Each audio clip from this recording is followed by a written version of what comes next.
Buying a home is expensive, and it's not always the best decision for everyone. Sometimes renting is the best option. So I've spent weeks researching when renting is actually the smarter decision. If you're watching this, you're probably trying to decide if you should take the leap of home ownership or just continue renting. Because let's face it, the housing market can be insane. Becoming a homeowner isn't for everyone. I'm going to give you 6 factors that play a part in deciding whether you should continue renting or if home ownership is right for you. Number 1, where are you at? If you're not sure where you're going to be in the next 2 years, renting may be the best option. In short-term instances, renting can actually save you money. If the average rent is around $2,200 a month for a decent space, and you compare that to the cost of buying a home of around $400,000, for the first 2 years and 2 months, you'd actually save money by renting instead of buying, at least based on the rent versus buy calculator.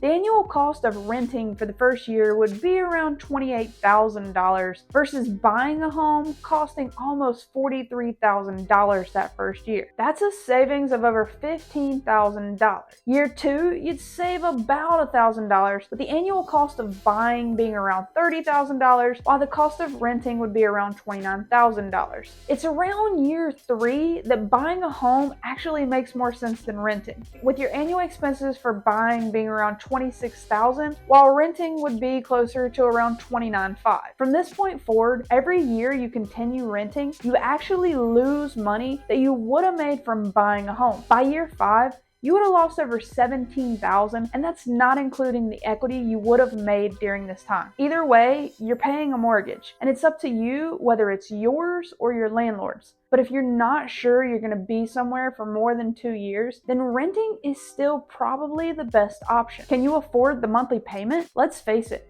9 out of 10 times, renting is cheaper than buying a home these days. First off is the monthly payment. You can rent an average apartment in Raleigh between $1,500 and $2,000 a month, depending on the area and the size of the apartment. Your mortgage is probably going to cost you between $2,000 to $2,600 for a similar size space. I would always recommend you to speak to a lender to see exactly what your payments would be, because they do vary. Don't be scared to talk to a lender. You can ask them not to pull your credit or do a soft credit pull if you aren't ready to buy. They have the best possible estimate for how much you can expect your payment and down payment to be based on your specific financial information. Once you know your numbers better, you can see if you can or can't afford the monthly payments. You do not want to be house poor, meaning you don't want to be in a position that the only thing you can afford is your mortgage. If you're in a situation where you can't afford to pay more than you're paying right now, maybe look into getting a higher paying career or paying off some debt so that you have more money left at the end of the month. Buying a house does secure your payment for the most part. Mind you, taxes and insurance may vary, but your monthly payment will remain mostly the same. In 2010, the average cost of rent in Raleigh was around $1,083. In 2019, the average cost was $1,473, which is a 36% increase from 2010. The current average rent in Raleigh is around $1,600 a month, meaning rent has increased almost 50% in the last 14 years. Meanwhile, homeowners who bought their homes in 2010 and haven't refinanced are still paying almost the exact same mortgage now as they were back then, while also having captured the appreciation of the market over the last decade. In the long run, buying will save you money and create wealth. But even with that said, if you can't afford the monthly payment, don't do it. Initial cost of buying a home. There are loans that require $0 down, and even loans that will help you pay for closing costs. There are still things that you're going to have to pay for up front. If you don't have some money saved and set aside, you should definitely continue renting. I advise my clients to have a minimum of $5,000 saved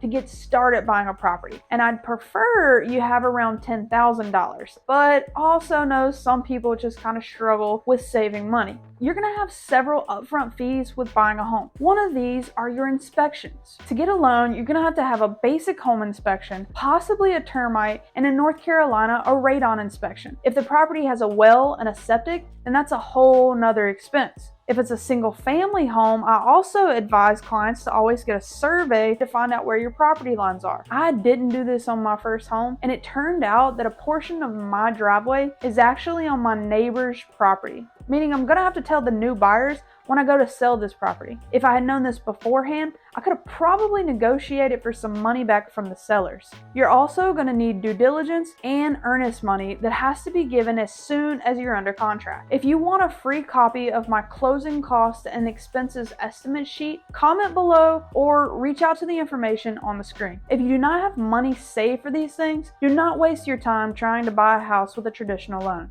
I would advise people with no money saved to continue renting until you're in a better place. Can you afford repairs? Let's face it, things break. Pipes burst, toilets leak, and HVACs go out. The best part of renting is that when those things occur, you just call your landlord and it's their problem. You can go about your day knowing that you aren't going to have to worry about paying a plumber or the electrician or handyman if something stops working. Those things can be expensive. We know this because there are so many properties that hit the market that need to be completely gutted because homeowners couldn't afford to take care of it. If you cannot afford to take care of your property, do not, and I repeat, do not buy a house. This past month alone, I had a pipe burst in my front yard and my HVAC go out in the same week. The week before that, I had a tenant call me to tell me that the roof was leaking. In 1 month, I spent over $10,000 in repairs on my properties. I recommend buyers have a separate savings just for instances like this. The very best thing I can recommend when you buy a home is called a home warranty. Normally, that is a one-time fee. The company I use is about $495. It covers things like the water heater, stove, refrigerator, and the HVAC for a year after you buy the house. After the year, you can pay a monthly or annual fee